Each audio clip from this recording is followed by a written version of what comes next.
Bom, agora sim estamos na página certa. Tivemos alguns erros aí, mas agora vamos dar sequência. Então, que Deus abençoe e ilumine essas atividades da noite. Sejam todos muito bem-vindos. E a gente então estamos estudando a obra de André Luiz, fazendo aquele panorâmico das obras, o estudo do livro Os Mensageiros. E a gente está fazendo o roteiro, né, desses estudos e comentários através dos estudos de Euripides School. E a gente parou no capítulo 42. Então, no capítulo 42, o título é o Evangelho no Ambiente Rural. Então, lá a gente comentou no último estudo que a gente ia refletir bem esse capítulo, que é um capítulo bem reflexivo, bem importante. E a gente então vai, dessa vez, esse capítulo nós vamos fazer ele, nós vamos ler todo esse capítulo aí, que é muito interessante, muito importante. Tu vai fazer então para nós?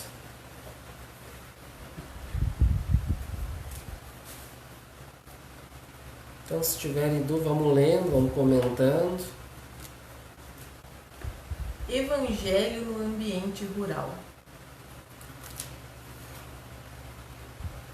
Apagados os comentários mais vivos relativamente ao episódio desagradável, o superior hierárquico daquela grande turma de trabalhadores espirituais indagou do nosso orientador com delicadeza.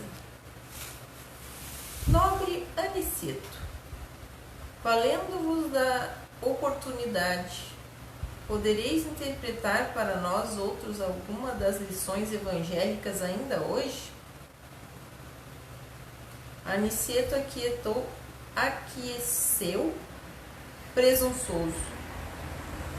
Notei que o interesse em torno do assunto era enorme.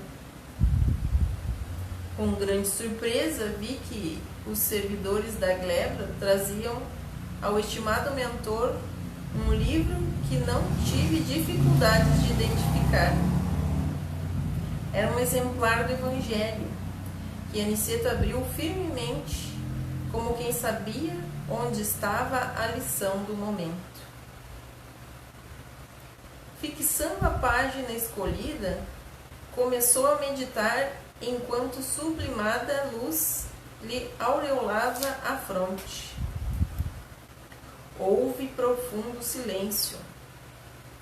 Todos os colaboradores demonstravam grande interesse pela palavra que se fazia. Tudo era de aspecto imponente e calmo na natureza. Um rebanho bovino acercara-se de nós, atraído por forças magnéticas que não consegui compreender. Alguns muares humildes chegaram igualmente de longe, e as aves tranquilizaram-se nas frontes fartas, sem um pio. A única voz que toava, leve e branda, era a do vento, sussurrando harmonia e frescura. A paisagem não podia ser mais bela, vestida de ouro líquido do poente. Excetuada e rusticidade natural do quadro vivo, o ambiente sugeria recordações fiéis dos verdes salões de nosso lar. Aniceto, mergulhando o olhar do sagrado livro, leu em voz alta os versículos 19, 20 e 21 do capítulo 8 da Epístola aos Romanos.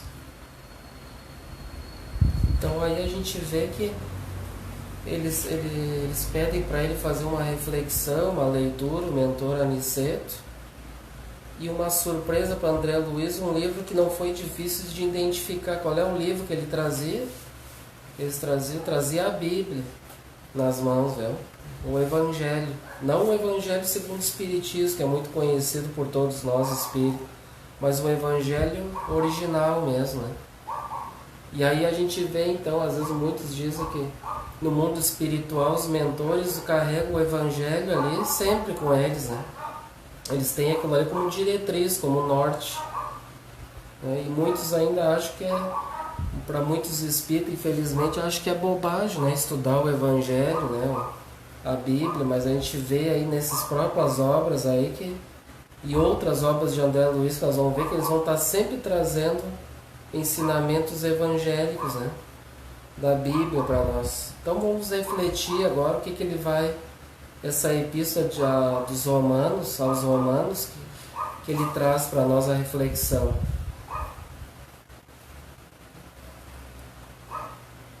Porque a ardente expectação da criatura espera a manifestação dos filhos de Deus. Porque a criação ficou sujeita à vaidade, não por sua vontade, mas por causa do que a sujeitou, na esperança de que também a mesma criatura será libertada da servidão, da corrupção, para a liberdade da glória dos filhos de Deus. Em seguida, refletiu alguns instantes e comentou com evidente inspiração: Irmãos, recebamos as bênçãos do campo, louvando o amor e a sabedoria do nosso Pai. Exaltemos o soberano Espírito da vida, que sopra em nós a força eterna da incessante renovação. Ponderemos a palavra dos apóstolos da gentilidade, para extrair-lhe o conteúdo divino. Há milênios, a natureza espera a compreensão dos homens. Não se tem alimentado tão somente de esperança, mas vive em ardente expectação, aguardando o entendimento e o auxílio dos espíritos encarnados na terra, mais propriamente considerados filhos de Deus. Entretanto, as forças naturais continuam sofrendo a opressão de todas as vaidades humanas. Isto, porém, ocorre, meus amigos, porque também o Senhor tem esperança na libertação dos seres escravizados na crosta, para que se verifique igualmente a liberdade na glória do homem. Conheço-vos de perto os sacrifícios, abnegados trabalhadores espirituais do solo terrestre. Muitos de vós aqui permaneceis como que em múltiplas regiões do planeta, ajudando os companheiros encarnados, acorrentados às ilusões da ganância e de ordem material.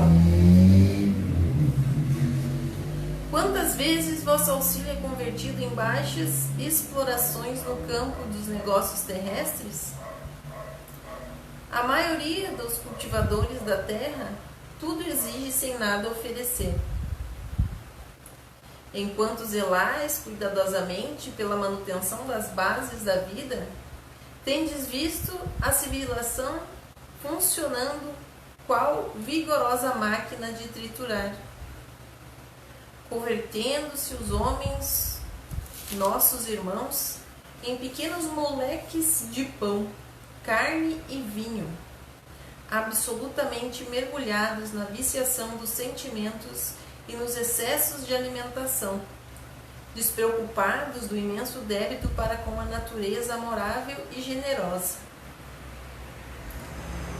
Eles oprimem as criaturas inferiores, ferem as forças benfeitoras da vida, são ingratos para com as fontes do bem, atendem às indústrias ruralistas, mas pela vaidade e ambição de ganhar que lhes são próprias, que pelo espírito de amor e utilidade, mas também não passam de infelizes servos das paixões desvairadas.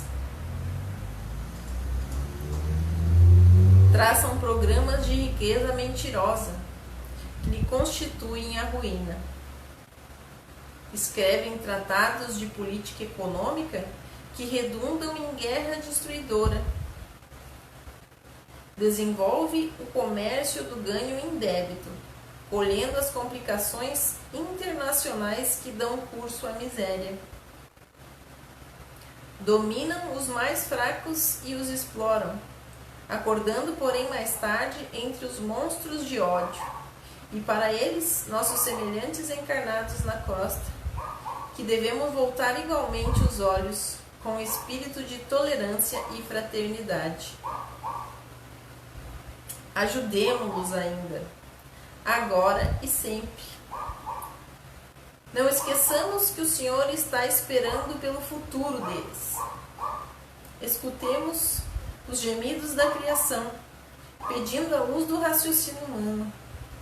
Mas não ouvidemos também a lágrima desses escravos da corrupção, que cujas fieiras permanecíamos até ontem, auxiliando-nos a despertar a consciência divina para a vida eterna.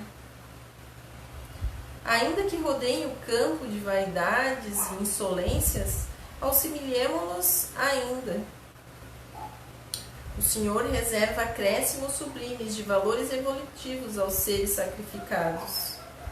Não olvidará ele a árvore útil, o animal exterminado, o ser humilde que se consumiu em benefício de outro ser.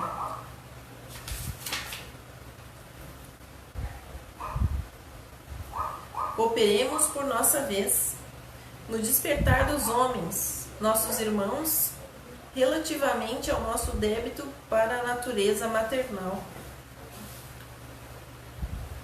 Eu queria comentar um pouco.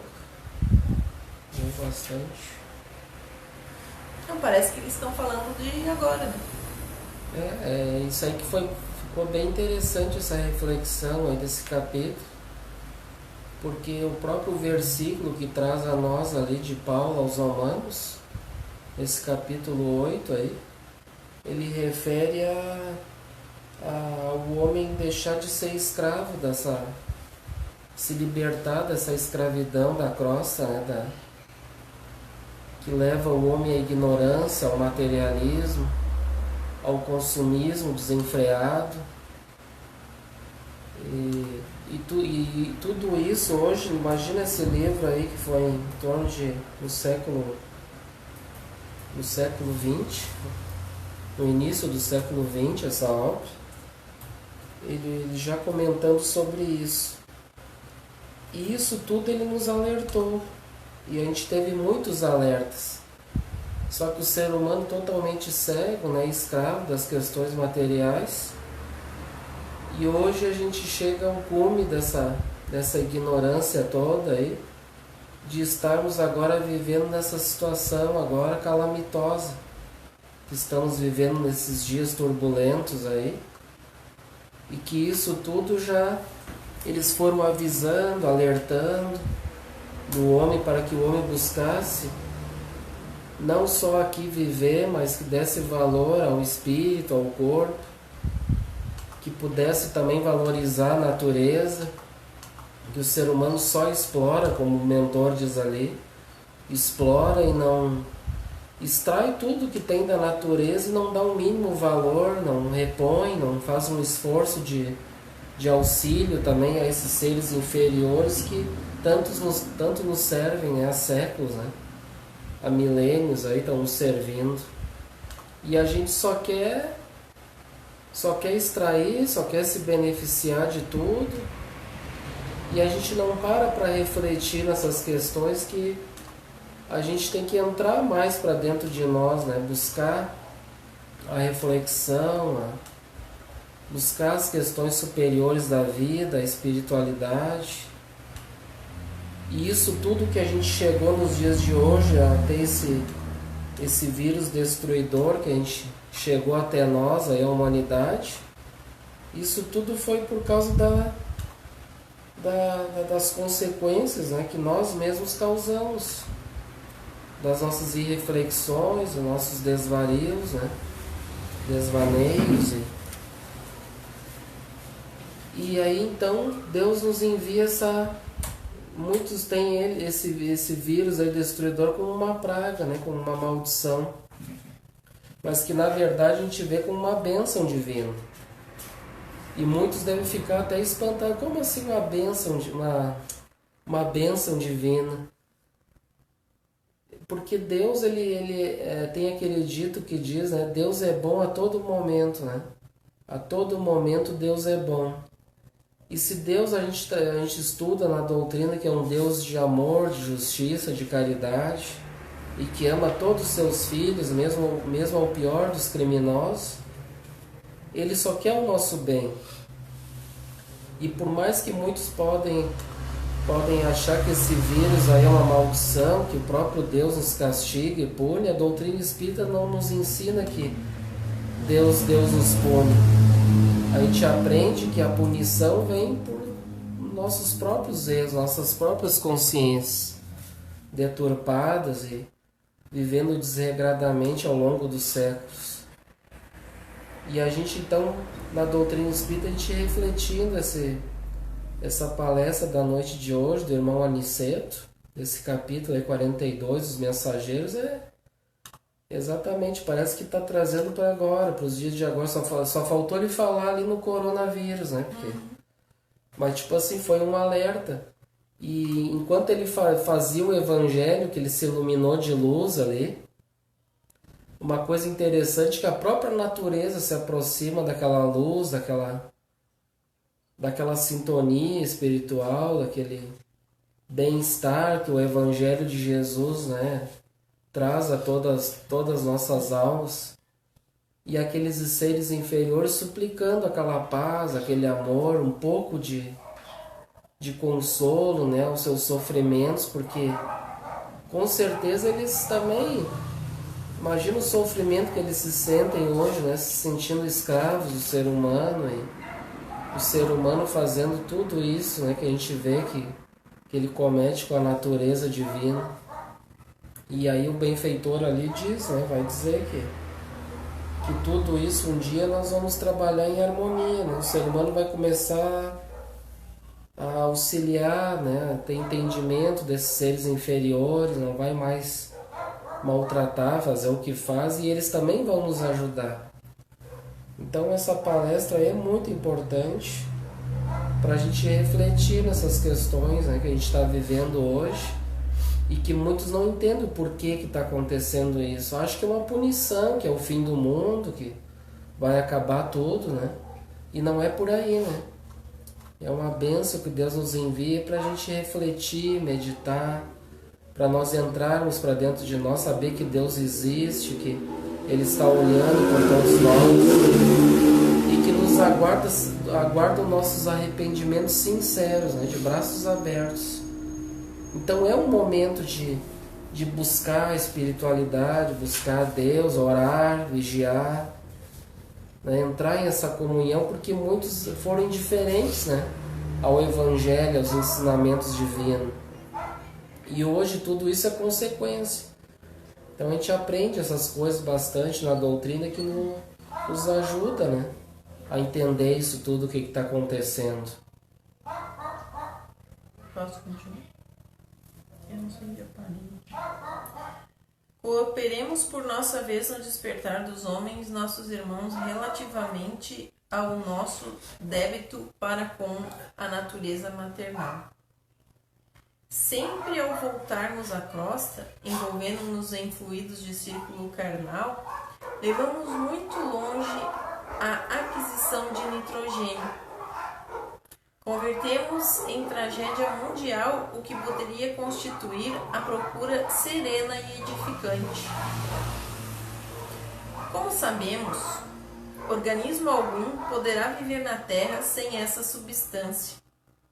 E embora se locomova no oceano de nitrogênio, respirando-a na medida de 1000 litros por dia, não pode o homem, com nenhum ser vivo do planeta, apropriar-se do nitrogênio do ar, Porquanto não permite o Senhor a criação de células nos organismos viventes do nosso mundo que procederam à absorção espontânea deste elemento de importância primordial na manutenção da vida, como acontece ao oxigênio comum? Somente as plantas, infatigáveis operárias do orbe, conseguem retirá-lo do solo, fixando-o para o entretenimento da vida noutros seres. Cada grão de trigo é uma benção nitrogenada para o sustento das criaturas. Cada fruto da terra é uma bolsa de açúcar e albumina repleta do nitrogênio, indispensável ao equilíbrio orgânico dos seres vivos. Todas as indústrias agropecuárias não representam, na essência, senão a procura organizada e metódica do precioso elemento da vida. Se o homem conseguisse fixar 10 gramas aproximadamente, 2.000 litros de nitrogênio que respira diariamente, a crosta estaria transformada no paraíso verdadeiramente espiritual. Mas se muito nos dá o Senhor, é razoável que se exija a colaboração do nosso esforço na construção da nossa própria felicidade. Mesmo em nosso lar, ainda estamos distantes da grande conquista do alimento espontâneo pelas forças atmosféricas, em caráter absoluto. Quer comentar da alimentação? Aí fala também que a gente deve... O que aconteceu nos dias de hoje também, né? Esse fato a importância do nitrogênio que ele coloca aí, que está no ar para nós. Mas só que o que o ser humano está fazendo com o ar, né, com a atmosfera? Então, nesses dias a gente vê assim, o certo deveria dar uma parada, né? Quase todos os setores dão uma parada, as indústrias, os veículos pararem.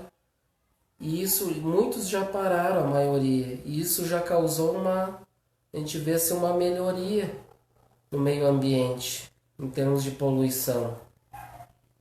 Então a gente vê que há pouco a gente estava falando que Deus faz tudo para o nosso bem, né? Que não faz o mal para nós.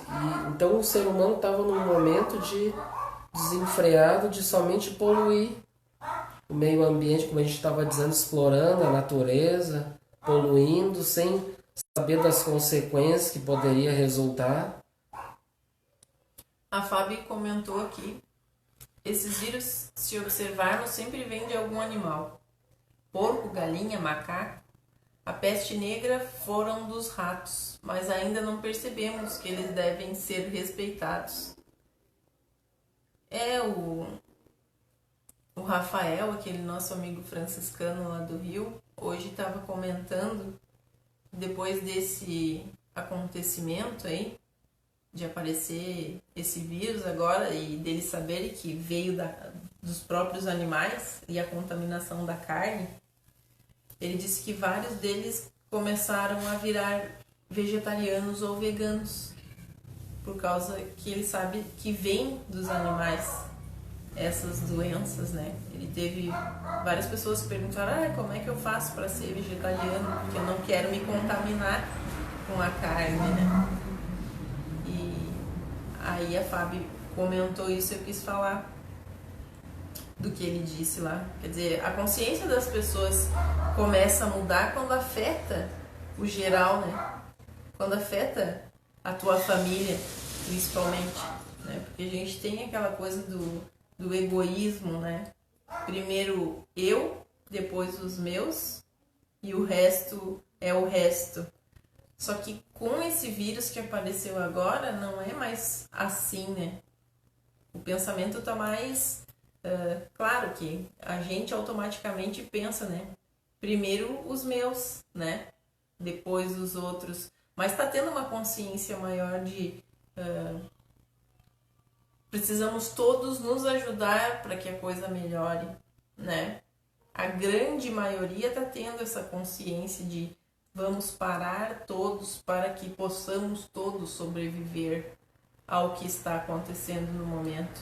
Alguns não estão fazendo isso ainda por essa materialidade, por querer, pela ganância, né? Vamos dizer assim. Mas a grande totalidade tá realmente empenhada em melhorar, em fazer as coisas se modificarem, e tá se modificando. É que a gente vê hoje a maioria da sociedade hoje em geral é uma sociedade que dorme, né? Que dorme assim para as questões espirituais da vida, vivendo somente o materialismo. Mas então Deus coloca esse freio aí agora com esse vírus aí, que através desse sofrimento, muitas pessoas estão indiferentes, estão achando que não vai dar nada, que esse vírus, não vi ninguém morrer, nada. Mas essa indiferença aí, essas pessoas que pensam assim, essas pessoas elas vão acabar sofrendo, infelizmente, através dessa indiferença aí. E isso vai fazer com que a dor, o sofrimento, faça com que a pessoa realmente vá entender o propósito divino de frear, de tentar despertar a criatura para o bem, para o bom, para Deus. E isso vai fazer com que muitas pessoas despertem para essa realidade. Porque, infelizmente, para as pessoas às vezes despertarem, elas têm que ter realmente elas têm que ter um chacoalhão, tem que chacoalhar realmente assim para que a pessoa acorde. Quando ela está meio dormindo, a gente tem que dar um susto, uma chacoalhada para ela voltar à realidade. E isso que está acontecendo com a humanidade hoje é isso, né? É um susto, é um chacoalhão para que as pessoas despertem. A minoria são pessoas conscientes do que está acontecendo hoje. E então a maioria que não entende, elas vão acabar entendendo futuramente o porquê disso. Né? Mas como a gente estava comentando antes a inconsequência também das poluições e causando danos ao meio ambiente, né? As calotas polares lá também se derretendo, o aquecimento global, tudo isso é em fator da nossa inconsequência, né? De não cuidar, de somente viver uma vida desenfreada, buscando somente através da ganância o dinheiro, o consumismo. E a gente vê que hoje, bem dizer, parou, né? Um dos maiores poluentes que polui o meio ambiente são os navios, os barcos. E agora com esse vírus aí, provavelmente quase tudo isso aí parou, né? Agora com essa exportação de produtos aí, muitas pessoas compram produtos pela internet e tá chegando muitos produtos, a quantidade de navios, de embarcações ali, esses navios de carga, isso tudo causa poluições, né? Principalmente motores a diesel, que poluem muito o meio ambiente, a atmosfera. E isso causa doenças pulmonares, né? A asma, bronquite, esse tipo de doenças assim, respiratórias. E causa esses danos ao meio ambiente, que isso tudo já está tendo consequência o aquecimento global. E agora, se tiver mais aquecimento ainda, vai prejudicar mais ainda a Terra, né? Então agora a gente vê que com isso aí vai dar uma freada nisso tudo, para as pessoas parar, pensar e refletir no que haviam fazendo no nosso planeta, na natureza, das suas vidas. É um momento de reflexão. Ajudemo-lo a compreender para que se organize uma nova era. Auxiliemo-lo a amar a terra antes de explorá-la no sentido inferior. A valer-se da cooperação dos animais, sem os recursos do extermínio. Nessa época, o matadouro será... Agora voltou. Pode voltar ali, daí tu lê de novo. Desculpe a todos, deu uma quedinha aí, tá? A gente vai retomar a leitura. Ajudemo-lo a compreender para que se organize uma nova era. Auxiliemo-lo a amar a terra antes de explorá-la no sentido inferior, a valer-se da cooperação dos animais sem os recursos do extermínio. Nessa época, o matadouro será convertido em local de cooperação, onde o homem atenderá aos seres inferiores e onde estes atenderão às necessidades dos homens. E as árvores úteis viverão em meio do respeito que lhes é devido. Neste tempo sublime, a indústria glorificará o bem e, sentindo-nos o entendimento, a boa vontade e a veneração às leis divinas, permitir-nos-á o Senhor, pelo menos em parte, a solução do problema técnico de fixação do nitrogênio da atmosfera. Ensinemos aos nossos irmãos que a vida não é um roubo incessante, em que a planta lesa o solo, o animal extermina a planta e o homem assassina o animal, mais um movimento de permuta divina, de cooperação generosa, que nunca perturbaremos sem grave dano à própria condição de criaturas responsáveis e evolutivas. Não condenemos, auxiliemos sempre. A Assembleia, tanto quanto nós, estava sob forte impressão. Aniceto calou-se, contemplou com simpatia os animais e as aves próximas, como se estivesse a endereçar-lhes profundos pensamentos de amor. E a seguir, fechou o livro sagrado com essas palavras. Observamos com o Evangelho que a criação aguarda ansiosamente a manifestação dos filhos de Deus encarnados. Concordamos que as criaturas inferiores têm suportado o peso de iniquidades imensas. Continuemos em auxílios delas, mas não nos percamos em vãs contendas. Os homens esperam também a nossa manifestação espiritual. Desse modo, ajudemos a todos no capítulo do grande entendimento. Então, que belo comentário do instrutor Aniceto ali, que trouxe bastante reflexões para nós, ó. Hoje ali também falando sobre isso, né? Que daqui um pouco a gente vai ter que sair, tudo vai acabar, essa exploração dos seres inferiores, né? Os matadouros, isso aí tudo vai terminar, né? Porque é uma ganância, uma exploração em busca de lucro, de dinheiro, e isso tudo vai, um planeta regenerado com certeza já não vai ter mais, né? E a gente está agora nessa transição aí agora.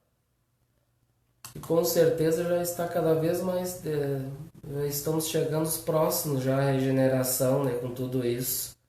Que é um aceleramento desse processo de expiações e provas para a regeneração. E vai permanecer aqui na Terra aquelas pessoas que são mais conscientes, né, das questões da vida, que fazem o bem, que se preocupam com o próximo, aquelas pessoas indiferentes, aquelas pessoas que só buscam o materialismo, a ganância, cultivando o orgulho, o egoísmo, essas aí dificilmente elas vão ter espaço aqui nesse lugar, né? Um lugar melhor. Vai ter muitas... Vai ter o mal, mas em pouca proporção ainda, né? O bem vai prevalecer o mal e vai ser um momento de as pessoas buscarem forças, né? Que vai ser também uma transição para um mundo feliz. Então tudo faz parte. E essa reflexão nos faz então a gente pensar bem tudo o que está acontecendo, o que a gente faz, né? Das nossas vidas, essas explorações. Não tem consciência muitas vezes disso tudo, e nos faz pensar. Quer comentar algo aí? Ele falou bastante coisa aí também sobre essa questão, né, das pessoas que buscam, né, viver uma vida assim mais, né, sem se alimentar dos seres inferiores também, né? Não só a questão de se alimentar, né? Essa é uma questão mais profunda, é uma questão de criar uma consciência interna de que todos somos seres vivos e filhos do mesmo Pai. Essa consciência já é mais difícil para a humanidade em si, principalmente para nós gaúchos, né?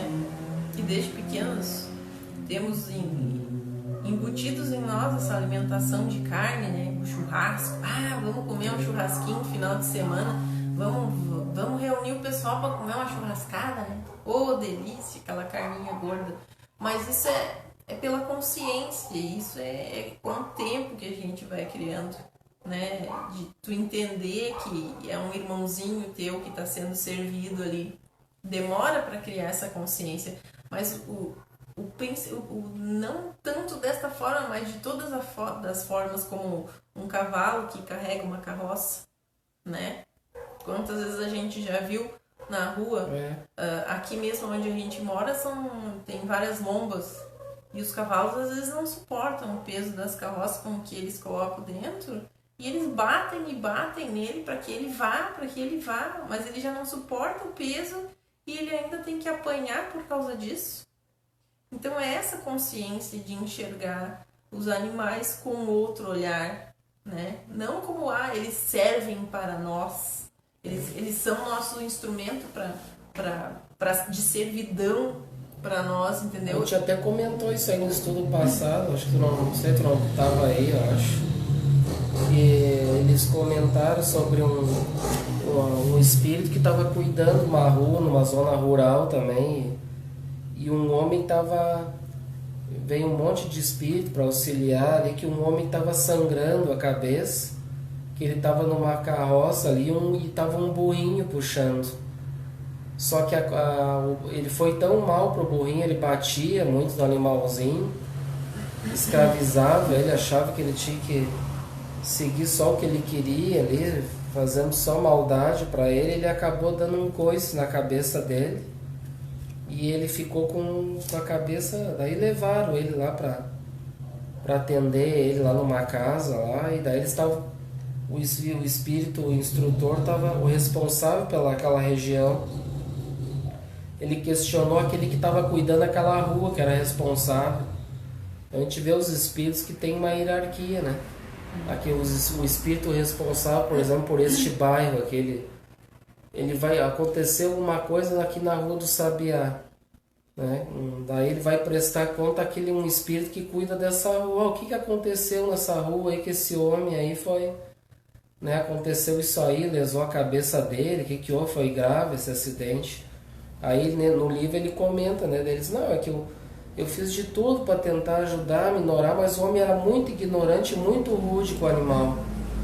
E ele batia muito no animal até que o animal pegou e revidou, né? Não aguentou a exploração, os ataques.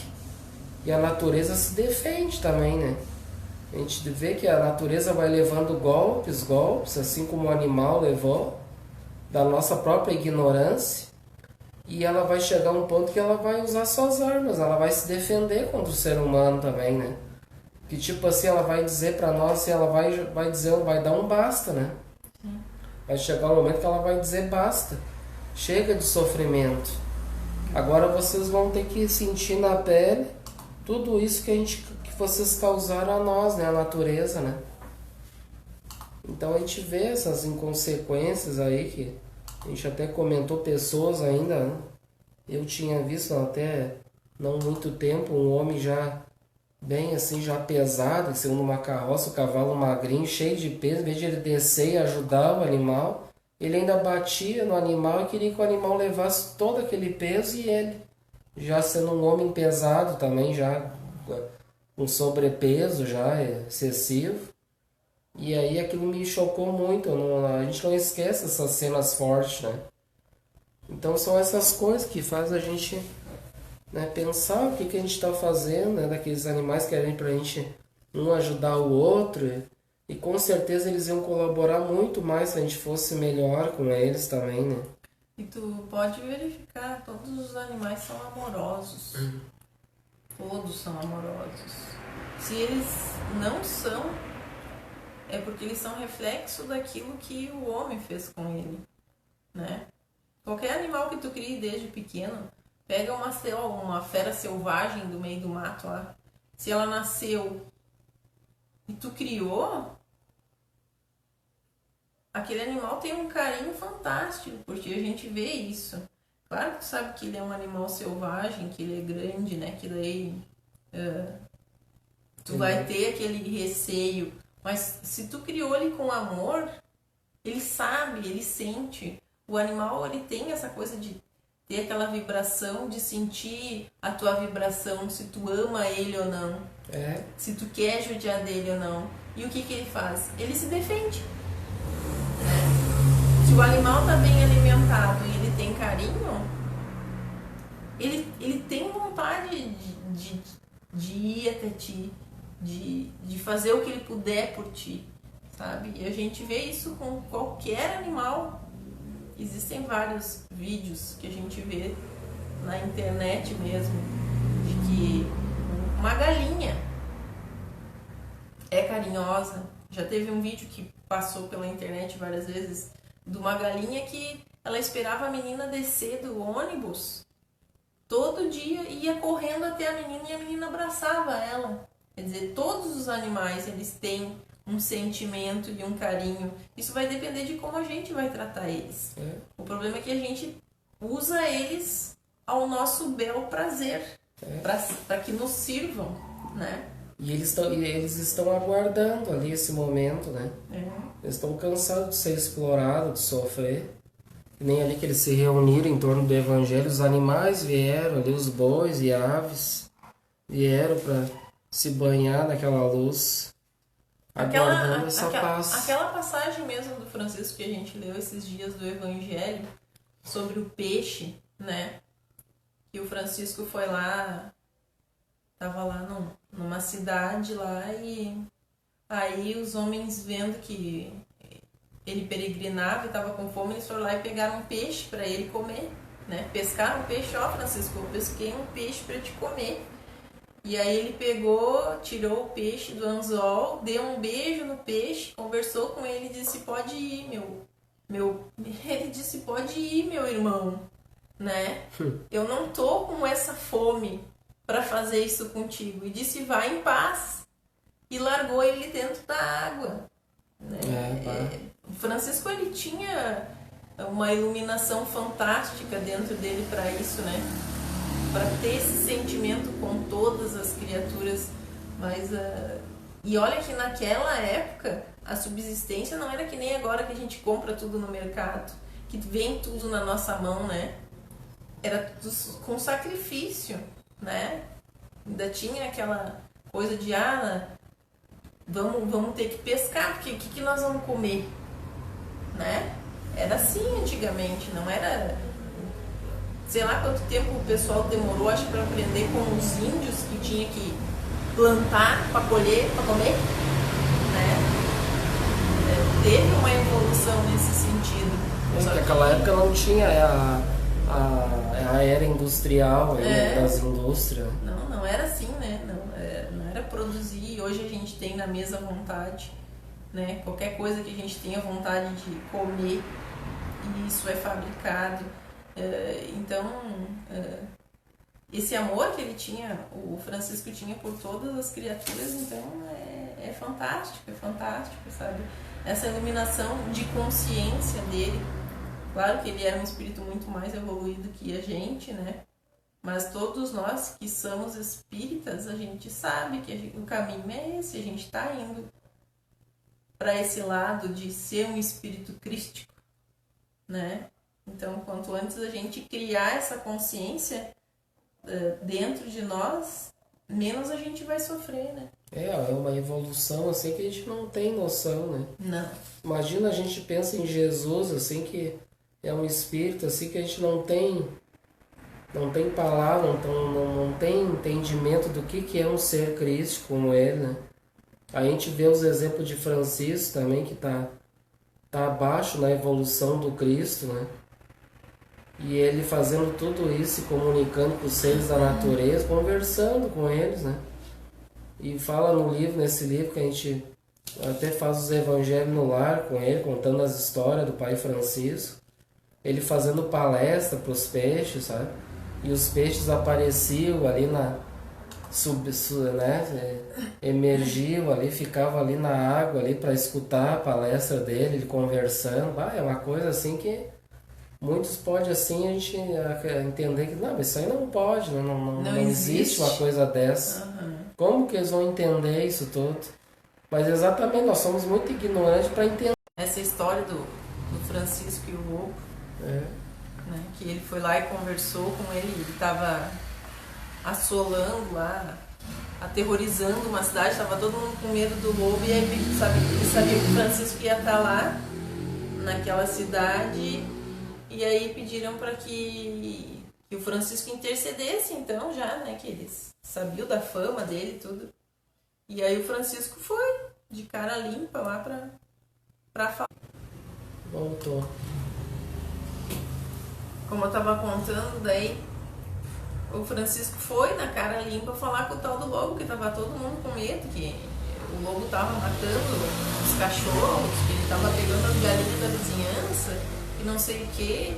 E aí o Francisco foi lá e se embetou no meio do mato lá, e foi lá e falou com o lobo, né? Fez uma oração lá e pediu pro Cristo ajudar ele. Ele ouviu uma voz que dizia que ele tinha fome, né? Francisco, ele tem fome, ele estava bem magro, bem... Continua.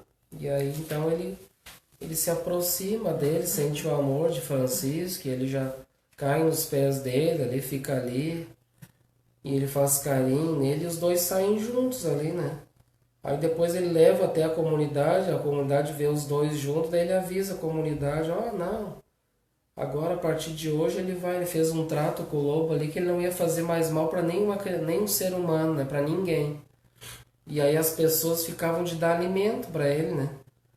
E ele aí, depois daquele dia, aí Francisco ficou uns dias ali para ficar com ele, para ver como é que ia ficar as coisas. E aí depois ele partiu. E aí ele ficou, né? E depois daquele dia ele sentia a falta de Francisco, e nunca ele pegou e maltratou ninguém, nenhum animal, né? Até que uns começaram a fazer malvadeza com ele, o ser humano, né? Começaram, sei lá, maltratar ele, bater nele. Aí até que ele ficou doente, ia desencarnar, e foi, eu acho que foi Francisco daí que veio buscar ele, né? E aí aí saíram os dois juntos, né? Então a gente vê que é um exemplo, né? Ou seja, aquele mostrando assim, isso serve de exemplo para nós mesmos, né? Que muitos de nós têm uma ignorância, assim, uma inferioridade às vezes muito grande, que chega a ser assim comparada a dos animais muitas vezes, né? E a gente vê um lobo, né, que é um animal inferior, que é um animal agressivo. Ali o que acontece ali, ele se encanta com Francisco, ele, vamos dizer assim, ele se converte ao Evangelho, né? Imagina um animal, né, se convertendo ao Evangelho, e ele vira um cristão, um animal que vira um cristão. E a partir daquele dia que Francisco conversa com ele, amigo dele, nunca maltratou ninguém, ficou ali só recebendo o que dava para ele, né? E ele, mesmo as pessoas que maltratavam ele não agredia, não revidava. Isso não é ser um cristão? Porque foi o acordo que ele fez com o Francisco. E muitos de nós, às vezes alguém xinga, pisa no pé, já dá 2, 3 patadas de volta, né? Então a gente dá um exemplo assim para que a gente vê de um animal feroz, agressivo, se torna um cristão, só de entrar em contato com Francisco. E muitos de nós que a gente entrou em contato com Francisco, a gente não teve essa conversão como deveria ser, né? A gente não aceitou o Evangelho. E a gente vê um animal assim que ele realmente aceita o convite, ele faz, né, o que muitos de nós deveria fazer, e desencarna e sai junto com a espiritualidade, né? Junto com o próprio Pai Francisco, né? Então a gente vê que se a gente também se convertesse, fizesse o bem, fizesse a nossa parte, a gente vê que a gente ia sair daqui numa situação bem melhor, né? E a gente vem num passado de renúncias, né? De quedas, entrando em contato com o nosso Pai Francisco, e mesmo assim o nosso ego, as nossas vaidades, o orgulho, a ganância, fazendo com que fosse mais forte, a gente continuasse a rejeitar as claridades espirituais, né? E hoje a gente vem e medita essas coisas. Então é um exemplo para nós, né? Bom, então vamos aqui começar o capítulo 43. Antes da reunião, ó. Vamos ver aqui, antes da reunião, então é mostrada a movimentação espiritual que antecede uma reunião mediúnica, ó. Estabelecendo faixas magnéticas nas dependências físicas, e há um alerta quanto à hipocondria, afecção mental obsessiva, mania de doenças. Então a gente vê, dá para nós ler ali um pouco, ele é bem interessante também esse aí. Eles falando lá naquele lar que a gente já refletiu no estudo passado, que é uma casa, né? E que o marido havia desencarnado e que fazia parceria ali com a esposa, e quando ela se desdobrasse do corpo, dormia, os dois se juntavam, né? Ficavam juntos ali, né? O lar de Isabel e Isidoro, acho que é o nome dele. E aí aquele lar eles transformam, bem dizer, como se fosse uma casa espírita, né? Ela usa um espaço da casa ali para atender os necessitados, fazer o evangelho. E aqui é uma reunião mediúnica que vai ser feita neste lar. Vamos ver ali, então vamos ler um pouco, é bem interessante isso aí. Os preparativos espirituais para a reunião eram ativos e completos. Chegamos de regresso à residência de Dona Isabel quando faltavam poucos minutos para 18 horas, e já o salão estava repleto de trabalhadores em movimento. Observando com estranheza determinadas operações, fiz algumas perguntas ao nosso orientador, que me esclareceu com bondade. Realizar uma sessão de trabalhos espirituais eficientes não é coisa tão simples. Quando encontramos companheiros encarnados entregues ao serviço com devotamento e bom ânimo, isentos de preocupação de experiências malsãs e inquietações injustificáveis, mobilizamos grandes recursos a favor do êxito necessário. Claro que não podemos auxiliar atividades infantis neste terreno. Quem não deseja cuidar de semelhantes obrigações com a serenidade devida, poderá esperar fatalmente pelos espíritos menos sérios, porquanto a morte física não significa renovação para quem não procurou renovar-se. Viu?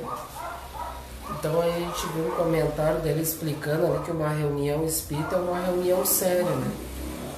Os trabalhadores devem ter o comprometimento daquele horário, é 6 horas, já antes eles se reúnem ali, os trabalhadores espiritual, e a gente vê do comprometimento nosso, né, em relação a isso de chegar aqui em todas as atividades, chegar aqui não assim preocupado com o que está acontecendo, com as questões da vida, não, tem que chegar aqui de mente limpa, como eles ali, estar devotado a ser ali um instrumento útil naquele momento, né, de levar o alívio, o consolo.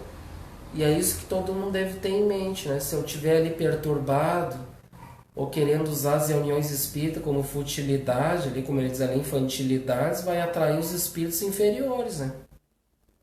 Que nós vamos servir então a esses espíritos. Então a gente vê da importância, né, dessas reuniões sérias. Onde se reúnam almas levianas, aí estará igualmente a leviandade. No caso de Isabel, porém, há que se lhe auxiliar o esforço edificante. Em todos os setores evolutivos, é natural que o trabalhador sincero e eficiente receba recursos sempre mais vastos. Onde se encontre a atividade no bem, permanecerá a colaboração espiritual de ordem superior. Calar-se o bondoso amigo?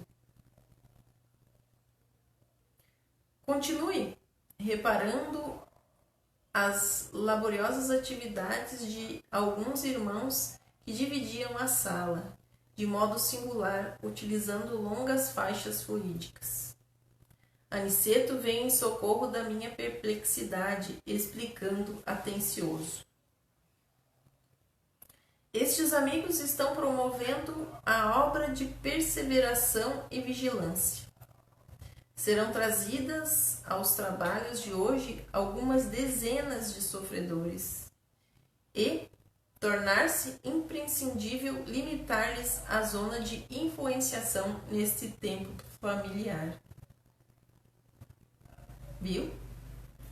Ele diz que eles trazem muitos, né? Mas não deixam que eles influenciem no trabalho. Eles fazem uma limpeza ali fluídica. É feita toda uma preparação. Para isso, nossos companheiros preparam as necessárias divisões magnéticas. Observei admirado que eles magnetizavam o próprio ar. Nosso instrutor, porém, informou gentil. Não se impressione, André. Em nossos serviços, o magnetismo é força preponderante.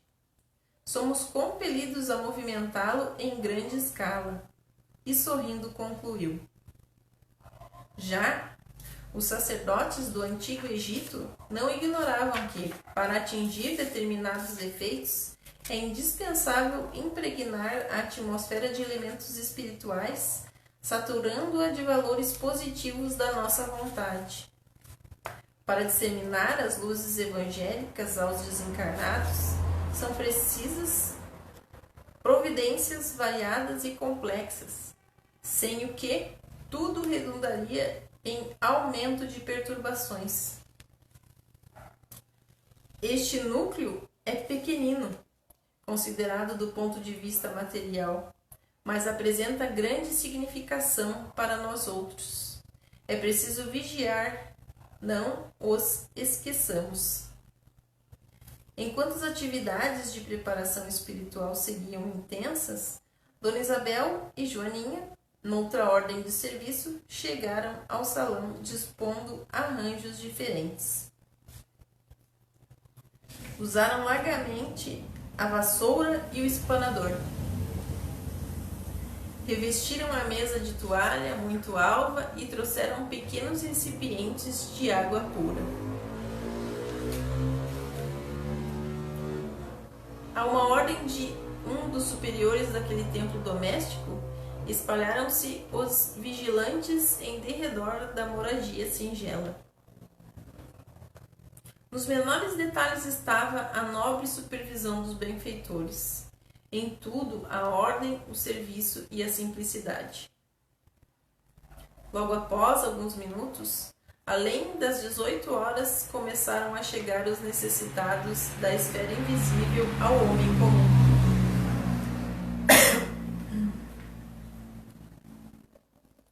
Se fosse concedida à criatura vulgar uma vista de olhos, ainda que ligeira, sobre uma assembleia de espíritos desencarnados em perturbação e sofrimento, muito se lhe modificariam as atitudes na vida normal.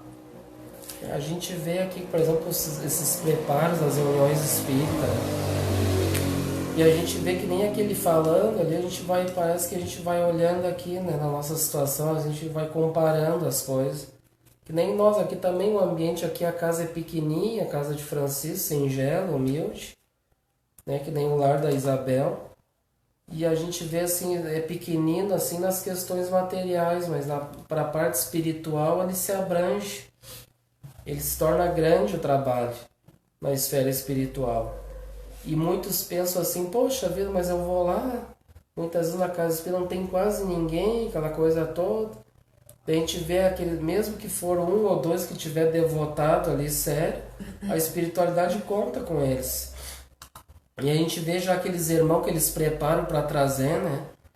aqueles irmãos desencarnados, doentes, coxos, né? Que vai falar ali. E eles dizem ali, se a gente tivesse uma noção de poder visualizar um pouco que seja desse quadro, a gente já ia mudar totalmente a nossa vida, né? O pensamento, a questão das coisas. Então a gente vê a importância de um trabalho, de uma atividade, né? E que nosso próprio Kardec, ele recomendava já lá no Livro dos Médiuns também pequenas comunidades cristãs, né? E reuniões familiares, e foi assim que começou o Espiritismo, né? Em reuniões familiares, pequenos núcleos cristãos, até pouco tempo atrás aí, reuniões, o Chico mesmo, reuniões em casa, familiares, né? Fazendo entre eles mesmo. E a gente vê quanto mais luz se espalhar em mais lares assim de trabalhos, de pessoas devotadas e sinceras ao bem, vai se espalhar mais a luz, né? Mais pessoas para ajudar. Nessa afirmativa, devemos incluir igualmente a maioria dos próprios espiritistas, que frequentam as reuniões doutrinárias alheios ao esforço autoeducativo, guardando da espiritualidade uma vaga ideia, na preocupação de atender ao egoísmo habitual. O quadro de retificações individuais após a morte do corpo é tão extenso e variado que não encontramos palavras para definir a imensa surpresa. Aqueles rostos esqueléticos causavam compaixão. Chegavam ao recinto aquelas entidades perturbadas em pequenos magotes, seguidos de orientadores fraternais. Pareciam cadáveres erguidos do leito de morte. Alguns se locomoviam com grande dificuldade. Tinham diante dos olhos uma autêntica reunião de coxos e estropiados, segundo o símbolo evangélico.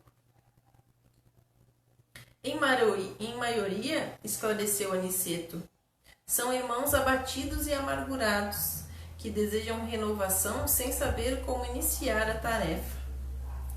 Aqui, poderemos observar apenas sofredores dessa natureza, porque o santuário familiar de Isidoro e Isabel não está preparado para receber entidades deliberadamente perversas. Viu? Então é um núcleo dali, um lar cristão ali que eles... Ali ele diz, né, que eles têm condições de atender esses tipos de espíritos, né? Ali coxos, estropiados, espíritos assim que estão buscando a melhoria, né? Se melhorar. E aquele núcleo ali, ele não combate assim reuniões assim de espíritos mais perversos, né? Espíritos mais uma vibração mais pesada que quer vir para arruinar, para destruir, né? Então a gente vê que cada núcleo tem as suas finalidades, como diz ali o mentor, né? Cada grupo vai atender tipos de espíritos, né?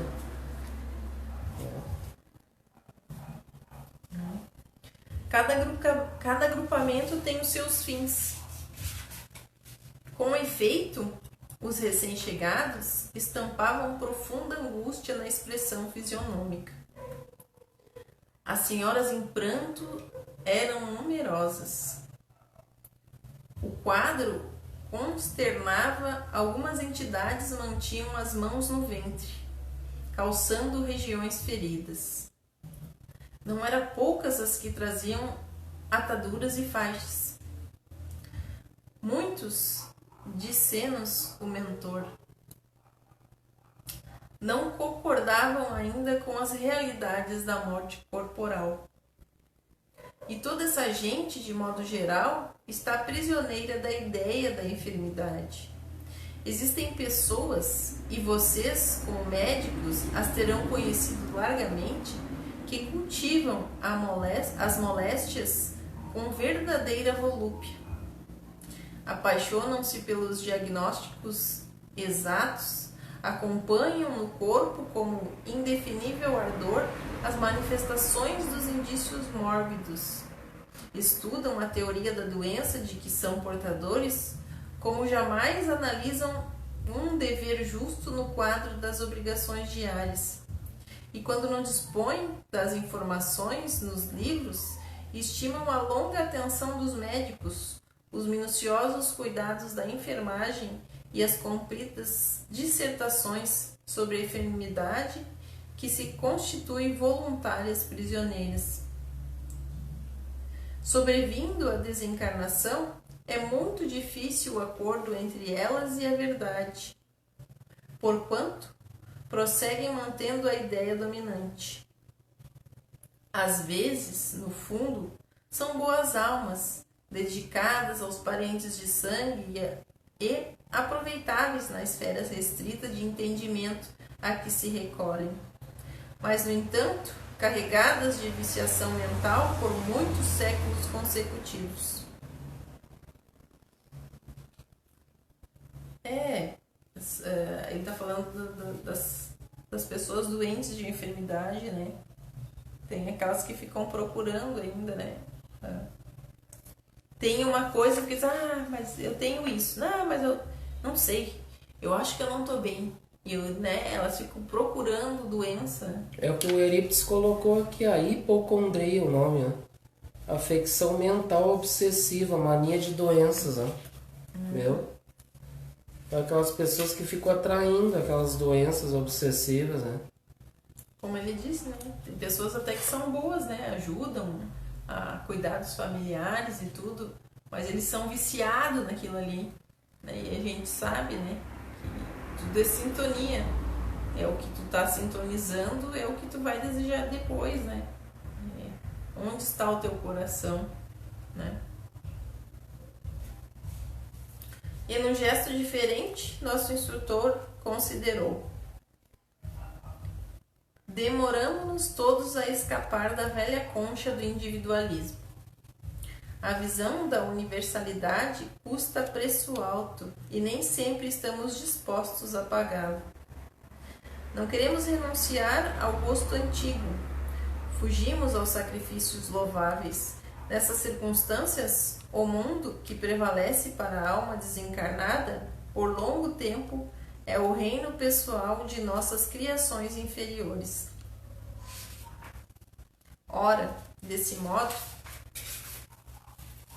quem cultivou a enfermidade com adoração submeteu-se-lhe ao império. É lógico que devemos, quando encarnados, prestar toda a assistência ao corpo físico, que funciona para nós como vaso sagrado, mas remediar a saúde e viciar a mente são duas atitudes essencialmente antagônicas entre si. A palestra era magnificamente educativa. Entretanto, o número crescente de entidades chamávamos a cooperação. Muitas choravam baixinho, outras gemiam em voz alta.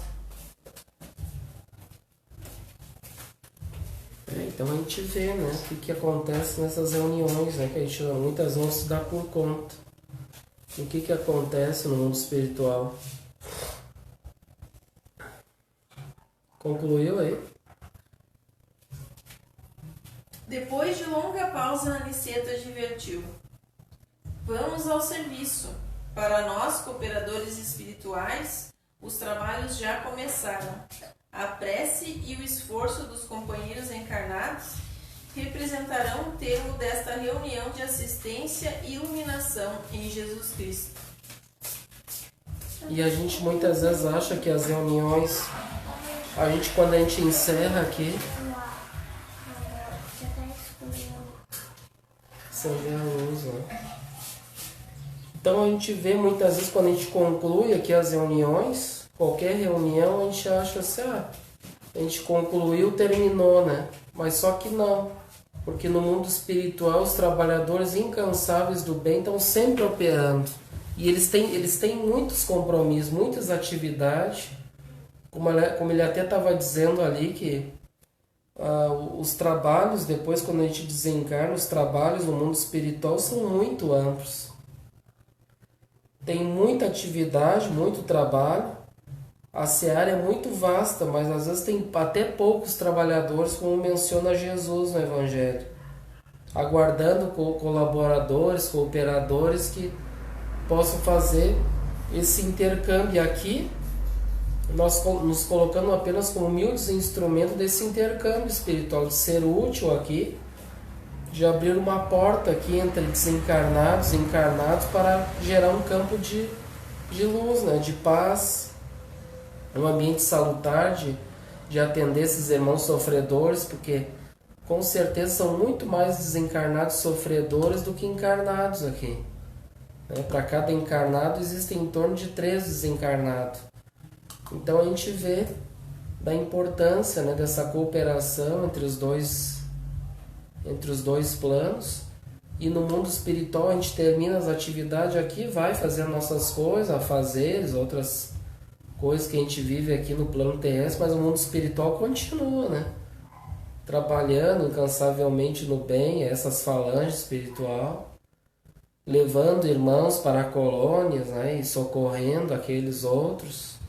Então a gente vê a importância de um trabalho no bem, né, um trabalho cristão, um trabalho edificante, desde que todos aqueles que estejam ali, principalmente nós aqui encarnados, que a gente esteja, né, devotado àquele trabalho, aquela tarefa de coração, né, sendo um instrumento útil ali de auxílio, para que possa não ficar nas mãos de espíritos inferiores, né?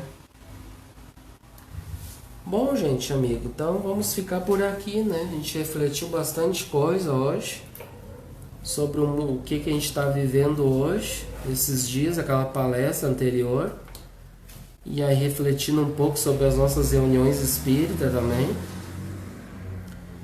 Então a gente agradece aí, sinto-se todos abraçados, um grande abraço aí a todos que participaram, né? Colaboradores também, a nossa irmã que não pôde estar aqui conosco, a Fábio também, por causa do corona, a gente tem que evitar aglomerações, então nós aqui a gente já fica aqui, a gente já está em casa, né? Mas outros que vêm aqui, então a gente já tem que, hoje a gente está aqui fazendo os estudos de porta fechada, né? Em respeito a essa calamidade que está acontecendo aí, evitando, né, as recomendações da vigilância sanitária, dos órgãos públicos aí de saúde. E o que a gente pode dizer também, que aqueles que enviaram ali nomes, né, para a prece, ali a gente com certeza a gente vai fazer a nossa parte, a gente vai pegar os nomes ali, a gente faz prece, radiações e vai ficar... Nós vamos fazer prece esses dias aí, falando da doença, nos jornais, nos jornais é só o que comenta da doença. Então que a gente tenha mais fé, né, nesses dias turbulentos, tenha confiança em Jesus, que Ele é o nosso mestre, está no leme dessa embarcação e sabe o que é melhor para cada um de nós, o que a gente está passando, que a gente tenha muita confiança, que a gente possa orar bastante, principalmente em todos os lares a gente pode e deve ter essas reuniões de contato com o Evangelho, e toda reunião séria em contato com o Evangelho, o Evangelho no lar, que a gente conhece, né, vai entrar esse intercâmbio, né, entre a espiritualidade superior e nossos lares, fazendo com que acendam mais luzes, né? E quanto mais luz a gente tiver acesa nesses períodos de treva, né, nesses períodos complicados, a gente vai buscar forças, né, para vencer essas dificuldades. E como diz a nossa Maria Santíssima, né, nossa mãe de todas, né, de todos nós, que diz ao Chico, né, tudo isso passa, né? Então que a gente tenha essa fé, essa perseverança no futuro, no mundo melhor que está por vir, e aguardando o nosso despertar da consciência para essa realidade da vida, né? Que a gente possa nesses dias buscar a Deus, ter mais fé, orar mais, vigiar, e tudo vai dar certo. Então muito obrigado a todos, e vamos então fazer o nosso encerramento. Convidamos a todos. Vamos então primeiramente agradecer a Deus por ter saúde, por a gente estar aqui reunido em torno desses ensinamentos tão importantes da doutrina espírita, que possamos levar para nossas vidas, refletir, meditar, sentir no coração e fazer os esforços ali que nos recomenda a nos tornarmos melhores, nos tornarmos mais conscientes perante a vida, respeitando a natureza, os seres inferiores, tendo todos como irmãos, filhos de Deus. E que abençoe e ilumine a todos, Senhor, a todos que estão aqui presentes, encarnados, desencarnados, aqueles que estão nos seus lares acompanhados, que recebam essa luz, essa vibração de paz, de amor, de consolo, e que possamos ter vibrações positivas, que possamos não entrar em pânico, acreditando, confiando que tudo vai dar certo. Muito obrigado ao nosso Pai Francisco por essa oportunidade, por essa casa que nos disponibiliza o espaço de estarmos aqui reunidos. E que assim seja. Então tenham todos uma boa noite. Convidamos a todos, na próxima quinta-feira agora teremos o estudo do Evangelho também. Todos estão convidados até os próximos encontros, que assim seja.